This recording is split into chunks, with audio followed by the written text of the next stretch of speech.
Are you struggling with the inverse function? Hi, I'm Thea Martina P. Policarpo from STEM 116P, and you will learn the inverse function with me. Hello everyone, so today we will be tackling the inverse function. But first of all, what is the inverse function? The inverse function, also known as the antifunction, is a function that serves to undo another function. It is a set of ordered pairs formed by reversing the coordinates of each ordered pair of functions. In an inverse function, the domain of the inverse function is the range of the original function, and the range of the inverse function is the domain of the function. Basically, sa isang function, ang inverse function niya magkakapalit ang domain and range. And remember that a function can only be inversed if and only if it is a one-to-one function. So if f and g are inverse function, f of x is equals to y if and only if g of y is equals to x. So as you can see, nagpalit yung x and y doon sa dalawang functions. So if the function is denoted by f, then the inverse function is denoted by f raised to negative 1. So the exponent negative 1 denotes the inverse function, and it is read as f inverse of x. So today, I will be showing you how to inverse a function, how to check the inverse of a function, and how to evaluate the function if x is not equal to 0. In solving the inverse function, there are 4 easy steps. First is replacing f of x with y. Second, interchanging all the x's and y's of the function. Third, solving for y in terms of x. And fourth, denoting the function as an inverse function or replacing y with f inverse of x. So, I will be showing a few examples to show how to solve the inverse function. And I will be showing it to you step by step so you can follow along. First question is, we will be finding the inverse of the function g of x equals the square root of 7x plus 5. So for the first step, we will be rewriting the function by replacing g of x with y. So, yung g of x equals square root of 7x plus 5, naging y equals square root of 7x plus 5. Second step is interchanging the x and y. So, yung y magiging x, yung x magiging y. So, the function now is x equals the square root of 7y plus 5. So, the third step is solving for y. And, syempre, hindi naman tayo pwede mag-solve ng may radical. So, we will be squaring both sides of the equation. So, magiging x squared equals square root of 7y plus 5 squared. So, syempre, makakancel yung radical. And, magiging x squared equals 7y plus 5.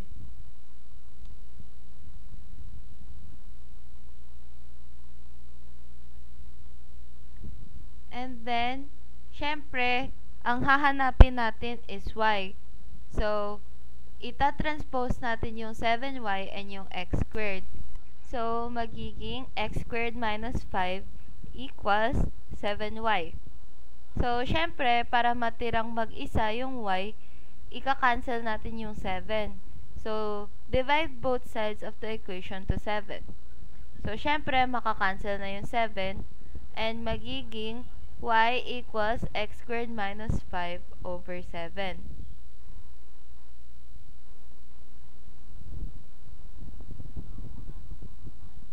Siyempre, ang last step, i-denote na natin siya as inverse function. So, magiging g inverse of x equals x squared minus 5 over 7. Yan na yung final answer natin. So, to check kung tama ba yung naging inverse function natin, we will be doing the same steps. So, again, ang first step natin, replace g of x with y. So, ayan. Tapos, we will interchange all the y's and all the x. So, yung y equals x squared minus 5 over 7, magiging x equals y squared minus 5 over 7. So, para ma-cancel yung 7 sa baba, we will be multiplying both sides of the equation to 7. So, 7 times x equals 7x, tapos na-cancel yung 7 sa baba. Siyempre, ang isosolve natin is y. So, magta-transpose ulit tayo. Kapag magta-transpose, don't forget to change the sign. So, yung negative 5, magiging positive 5. And ang matitira sa kabila is y squared na lang. So, 7x plus 5 equals y squared. So, syempre, isa-square natin yung both sides of the equation para ma-cancel out yung y squared. So, ang final answer natin is y equals square root of 7x plus 5. So, as we can see, it is the same function as what we had from the start. So, tama yung process natin sa pag-inverse ng function. So, when evaluating an inverse function where x is not equal to 0, ang gagamitin natin is yung inverse na function. Siyempre, kung paano lang tayo mag-solve ng function, we will be substituting all the x's with the value of x. So, yung g inverse of x equals x squared minus 5 over 7 is magiging g inverse of 7 equals 7 squared minus 5 over 7. So, syempre, isosolve lang natin. Yung 7 squared magiging 49, tapos 49 minus 5 all over 7. So, 41 over 7, hindi naman na siya malo-lowest term.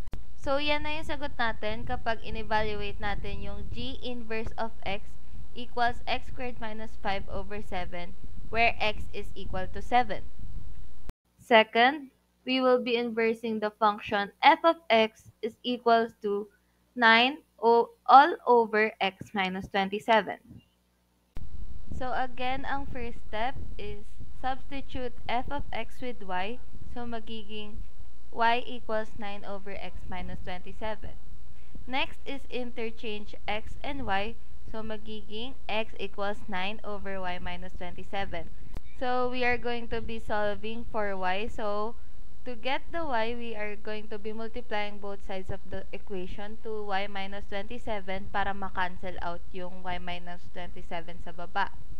So, y minus 27 times x equals 9. So, magiging xy minus 27x equals 9. So, dahil nga y lang naman ang isosolve natin, itatranspose na natin yung 27x, magiging xy equals 9 plus 27x. Then, we are going to be canceling the x at dividing both sides of the equation to x para maiwan mag-isa yung y. So, ang final answer natin is f inverse of x equals 9 plus 27x over x. So, again, to check kung tama yung inverse function natin, we're gonna repeat the same steps. So, we're gonna substitute f inverse of x with y. So, magiging y equals 9 plus 27x over x. Then, we're gonna interchange all the x's and all the y's. So, magiging x equals 9 plus 27y over y. And para ma-cancel yung y sa baba, we're going to be multiplying both sides of the equation. So, canceled na yung y sa baba, and yung y sa kabilang side ng equation is magiging xy since minultiply siya sa x. So, magiging xy equals 9 plus 27y. And again, we will be solving for y. So, itatranspose natin yung 27y, magiging xy minus 27y equals 9. So, dahil hindi naman kailangan yung x, we're gonna be factoring it out. Magiging y times x minus 27 equals 9. So, dahil nga y lang naman hinahanap natin, we can cancel x minus 27, so we will divide both sides of the equation by x minus 27.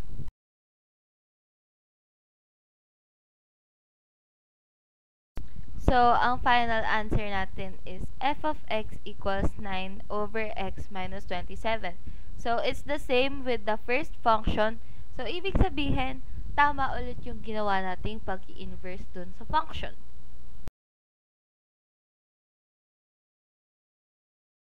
So, ngayon naman, i-evaluate natin ang f inverse of x equals 9 plus 27x over x. So, ang value ng x natin is equal to 3. So, again, we will be substituting all the x's with number 3. So, f inverse of 3 equals 9 plus 27 times 3 all over 3. So, 27 times 3 muna is 81. Tapos, 9 plus 81 over 3. So, pag pinag-add yung 9 plus 81, magiging 90 over 3. Since pwede siyang i-simplest term, ang magiging sagot natin kapag in-evaluate natin yung function is f inverse of 3 equals 30. Lastly, we will be solving the function y equals 5x minus 7 all over 8x minus 16. So, since this function is nakastart na siya sa y pa lang, we will be skipping the step 1 and go straight to step 2, which will be interchanging x and y. So, magiging yung y equals 5x minus 7 all over 8x minus 16, magiging x equals 5y minus 7 over 8y minus 16.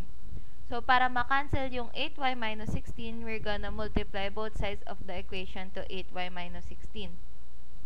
So, 8y minus 16 times x equals 5y minus 7 na lang kasi nga na-cancel na yung nasa baba. So, 8xy minus 16x equals 5y minus 7. We will be transposing 5y since ang kailangan naman natin is y, hindi x. So, magiging 8xy minus 5y equals 16x minus 7. Huwag kakalimutan na palitan lagi yung sign kapag magta-transpose ng numbers. So, if a-factor out natin to since may common factor sila which is y, so magiging y times 8x minus 5. So, dahil nga y lang naman kailangan natin and na-factor out natin siya, ika-cancel out natin yung 8x minus 5 and we will be dividing 8x minus 5 to both sides of the equation. So, ang final answer natin is y inverse is equal to 16x minus 7 all over 8x minus 5.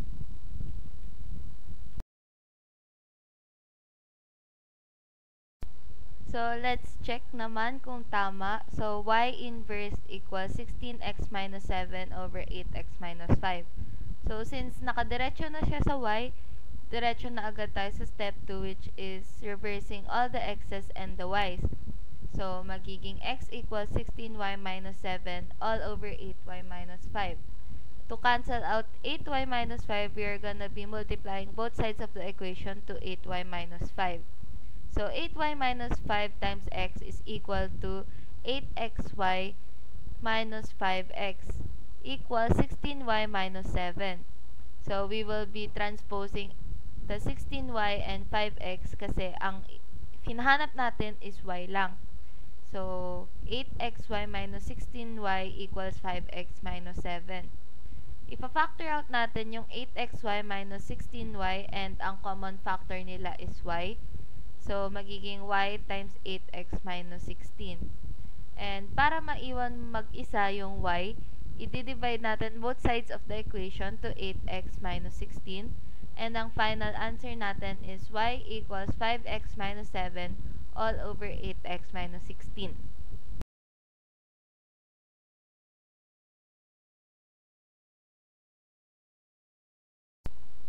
So, ngayon naman i-evaluate natin yung y inverse equals 16x minus 7 all over 8x minus 5 and x is equal to 8. So, again, isa-substitute natin lahat ng x with the value of x which is 8.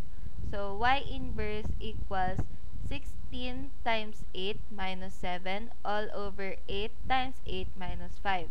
So, 16 times 8 is 128 minus 7 all over 8 times 8 is 64 minus 5.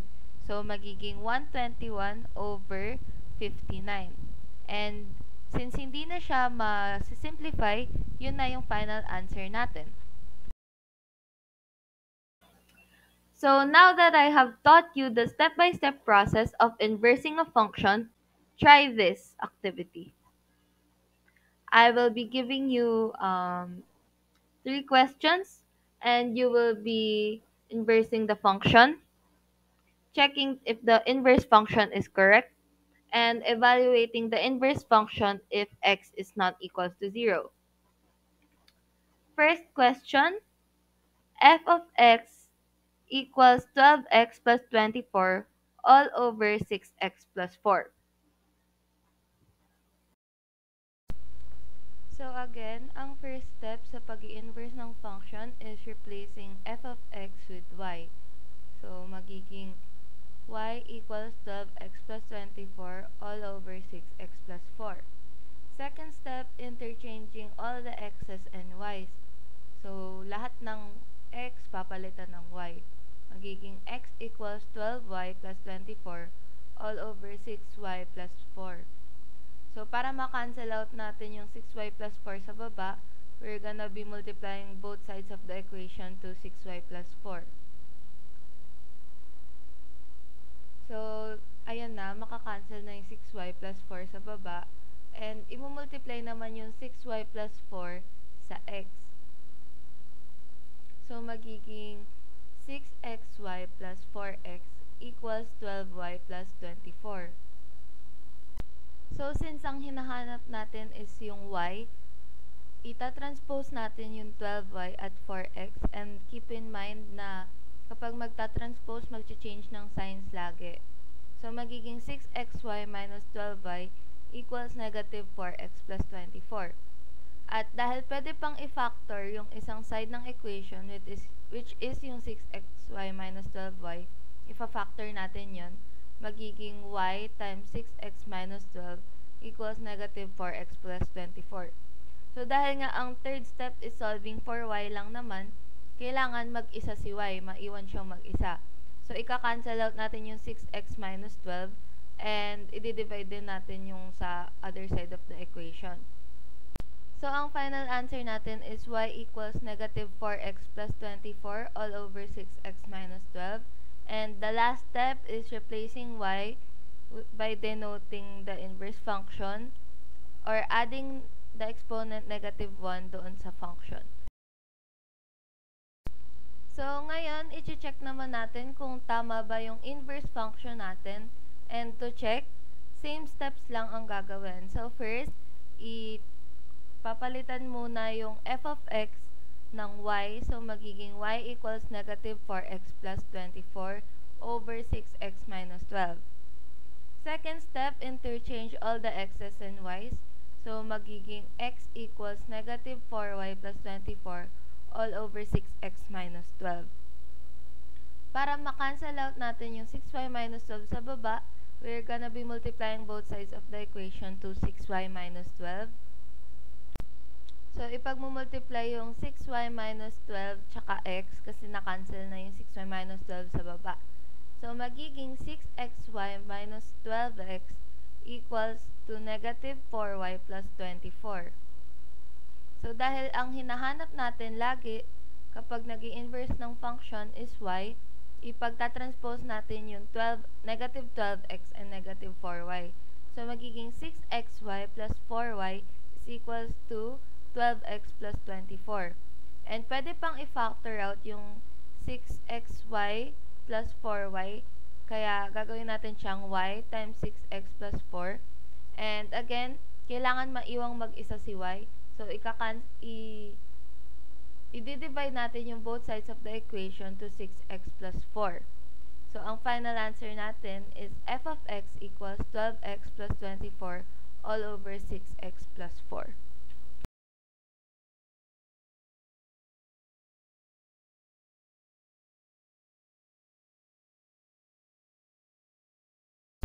So, ngayon naman i-evaluate natin yung inverse function. So, kapag mag-i-evaluate ng inverse function, papalitan lang natin lahat ng x with the value of x na given, which is dito is 7. So, magiging f inverse of 7 equals negative 4 times 7 plus 24 over 6 times 7 minus 12. So, negative 4 times 7 is negative 28. And yung 6 times 7 is 42. So, negative 28 plus 24 over 42 minus 12. So, syempre, isosolve lang natin yan. Ang magiging answer is negative 4 over 30.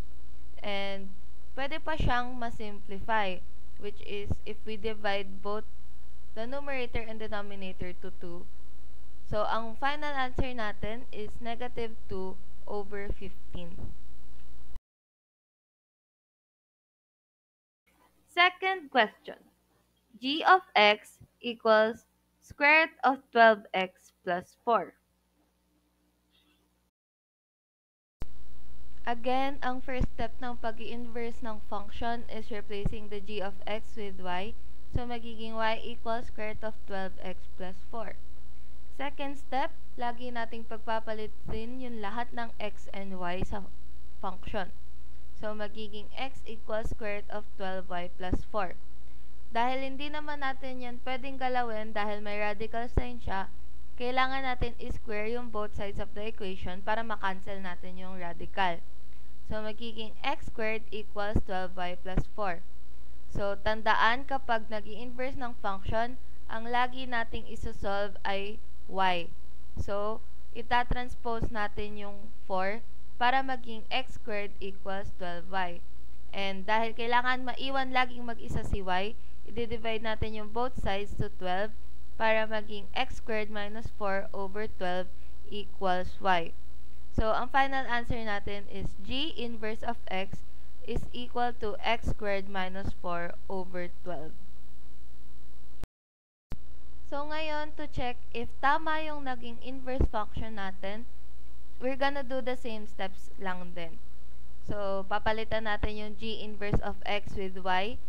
Tapos, i-change natin yung lahat ng x and y. Nagiging x equals y squared minus 4 over 12. So, para makancel yung 12 sa baba, we're gonna be multiplying both sides of the equation to 12. So, cancel out na yung 12 sa baba. And 12 times x is equal to 12x. Magiging 12x equals y squared minus 4. So, kailangan nga ang ipagsosolve natin is y. So, itatranspose natin yung 4. Magiging 12x plus 4 equals y squared. Tapos, para makuha natin yung value ng y, kukunin natin yung square root ng y squared, which is y. Tapos, kailangan din natin kunin yung square root ng other side of the equation. Hindi naman natin makukuha. So, ang final answer is square root of 12x plus 4 equals y, or the function g of x is equal to the square root of 12x plus 4.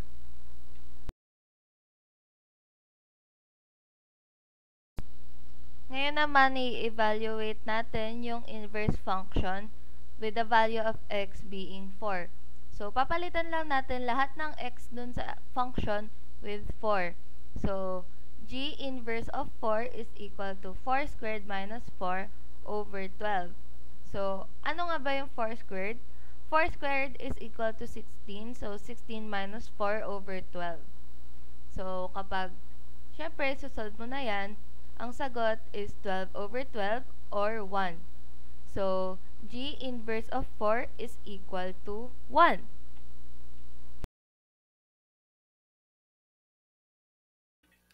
And lastly, y equals square root of x minus 2. So, dahil ang function natin is nag-start na sa y, we're gonna skip the first step. Diretso na tayo sa interchanging x and y. So, magiging x equals square root of y minus 2. And para ma-cancel out yung radical, we're gonna be squaring both sides of the equation. So, magiging x squared equals y minus 2. And again, kapag magsosolve ng inverse, we will solve for y. So, itatranspose natin yung negative 2. And ang final answer is x squared plus 2 equals y. So, y inverse is x squared plus 2. So, to check, we're gonna be doing the same steps. So, diretso na rin tayo sa interchanging x and y dahil sa y na nag-start yung function. Magiging x equals y squared plus 2. Dahil nga y lang yung hinahanap, itatranspose natin yung 2 sa other side. Magiging x minus 2 equals y squared.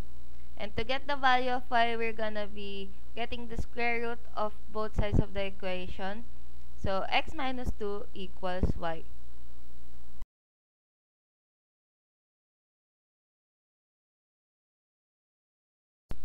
So, now we're gonna be evaluating the inverse function where x is equal to 9.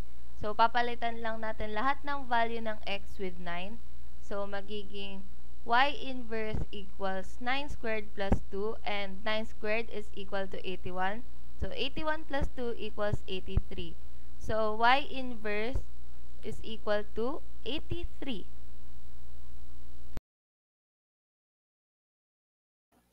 And that is all for today's video. I hope that you have learned how to solve the inverse function, and I hope that you enjoyed today's lesson. Thank you!